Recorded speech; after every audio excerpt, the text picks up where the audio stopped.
देश में आंदोलनों की बयार चल रही है। इधर दिल्ली एनसीआर में किसान आंदोलन चल रहा है। उधर उत्तराखंड में सरकार को चेतावनी दी गई है कि उनकी मांगों को पूरा नहीं किया गया तो सरकार से आर पार की लड़ाई लड़ी जाएगी। दरअसल हल्द्वानी के दमुआ ढूंगा इलाके के लोग अपनी मांगों को लेकर सरकार से आर पार की लड़ाई के मूड में आ चुके हैं, जिसकी वजह है साल 2014 में कांग्रेस सरकार ने दमुआ ढूंगा इलाके को हल्द्वानी नगर निगम में शामिल कर दिया था, लेकिन 7 साल बीत जाने के बाद भी इसे अपना मालिकाना हक नहीं मिल सका है। इसी को लेकर यहाँ के निवासियों में सरकार के खिलाफ रोष है। अब स्थानीय लोगों ने चेतावनी दी है कि अगर अगले 15 दिनों के भीतर सरकार दमुआ ढूंगा इलाके में आने वाले 3 वार्ड के लोगों को उनका मालिकाना हक नहीं देती है तो जोरदार आंदोलन किया जाएगा। इस इलाके के वकील गोविंद बिष्ट की माने तो सरकार लोगों को उनके हक से महरूम कर रही है और उन्हें भूमिहीन बना रही है।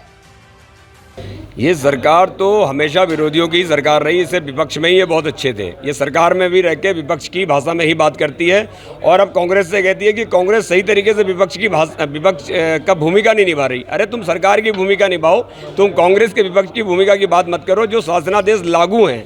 अरे इतना भी क्या नफरत करनी कांग्रेस पार्टी से कि उसके द्वारा जारी सरकार में रहते हुए शासनादेशों को आप लागू नहीं कर रहे हैं, ग्रामीणों को उनके हकों से महरूम कर रहे हैं, भूमिहीन बनाए जा रहे हैं लोगों को। उनके मुताबिक सरकार हवाई घोषणाएं कर रही है। अब विधानसभा चुनाव में कुछ ही समय बाकी रह गए हैं, तो ऐसे में सत्तारूढ़ सरकार फिर से लोगों के बीच घोषणा करने आएगी। लेकिन इस बार अगर सरकार कोई घोषणा करने आती है तो साथ में लिखित शासनादेश लेकर आए।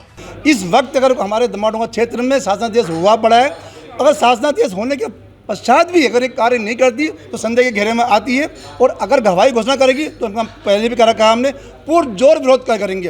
हाँ, घोषणा करने आए तो शासनादेश साथ लेके आएँ, दिखाएं कि ये शासनादेश जो बोले वो शासनादेश में वर्णित हो, लिखित हो, वही शब्द बोले, अन्यथा हवाई घोषणा ना करें। इसका विरोध करेंगे हम लोग। उत्तराखंड में विधानसभा चुनाव अब नजदीक है।